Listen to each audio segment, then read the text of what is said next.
Serious question, مجھے یہ بتائیں کہ اکثر لوگ نماز پڑھتے ہیں لیکن بہت ساری مسٹیکس بھی کرتے ہیں بیچ میں اور لوگوں کو پتہ بھی نہیں چلتا، تو کوئی ایسی 3 کوئک مسٹیکس آپ بتا سکتے ہیں جو لوگ کامنلی نماز میں کرتے ہیں؟ اچھا، کوئی بھی 3 مسٹیکس، بڑی یا چھوٹی؟ چلیں چھوٹی شروع کرتے ہیں، ریگولر کامن مسٹیکس. ٹھیک ہے انشاءاللہ. اچھا، جو میں نے آبزرو کیا ہے، جیسے there are many mistakes that people do.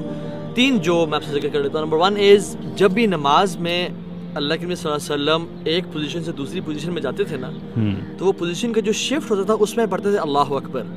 جیسے آپ قیام سے رکوع میں جا رہے ہیں اور اللہ اکبر کہہ کے رکوع میں جانا ہے، اور رکوع سے اٹھ رہے تو سمی اللہ لمن حمدہ.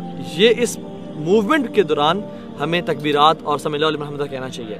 اسی طرح سے سجدے سے اٹھ رہے ہیں تو اللہ اکبر کہتے ہوئے اٹھنا چاہیے. واٹ پیپل ڈو از، یا تو لوگ پہلے ہی کہہ دیتے ہیں اور پھر اٹھ رہے ہوتے ہیں، یا پھر لوگ اٹھ جاتے ہیں اور پھر اللہ اکبر پڑھتے ہیں. سو اٹس ویری امپورٹنٹ کہ ہم پوزیشن چینج کرتے ہوئے نماز میں جو تکبیرات ہیں جو شفٹنگ کے دوران آتی ہیں وہ پڑھیں انشاءاللہ. دوسرا جو مسٹیک ہے پرابلی سجدے میں، جب ہم سجدہ کرتے ہیں تو اللہ کے نبی فرمایا صلی اللہ علیہ وسلم کہ 7 ہڈیوں پہ سجدہ کرو. ایک یہ والی، 2 3 4 5 اور 2 پاؤں والی 6 7.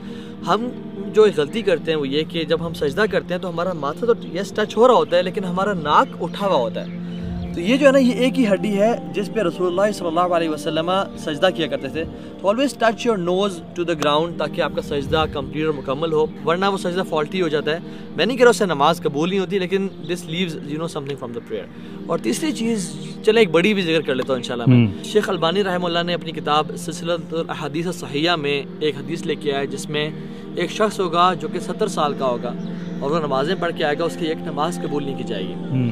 تو جب صحابہ نے پوچھا اللہ کے نبی سے صلی اللہ علیہ وسلم، تو انہوں نے فرمایا لا یتم رکوع و یتم سجود ولا یتم سجود و یتم رکوع، کہ وہ جو ہے یا تو رکوع پراپر کرتے ہوگا تو سجدہ پراپر نہیں کرتا ہوگا، اور اگر سجدہ پراپر کرتا ہے تو رکوع پراپر نہیں کرتا ہوگا. تو اس میں بڑا امپورٹنٹ بات ہے، میں آپ کو ڈیمونسٹریشن دیتا ہوں کہ آپ جب اپنے اللہ اکبر کیا اور رکوع میں گئے ہیں تو آپ پراپرلی جائیں گے کہ آپ کی کمر سیدھی ہونی چاہیے. اللہ کے نبی صلی اللہ علیہ وسلم کی کمر پہ اگر پانی کا ایک گلاس رکھ دیا جاتا نا تو وہ بھی بالکل سٹیبل رہتا اور وہ ہلتا نہ، مینس کہ اتنی کمر سیدھی ہوتی تھی. تو کمر اتنی اسٹریٹ کرنی ہے کہ بالکل سیدھی ہو اور رکوع پراپر ہو سکے. یہ رکوع کرنا یا بالکل یہ رکوع کرنا یہ ٹھیک نہیں ہے. اور جب رکوع سے اٹھنا ہے تو پراپر کھڑے ہونا ہے.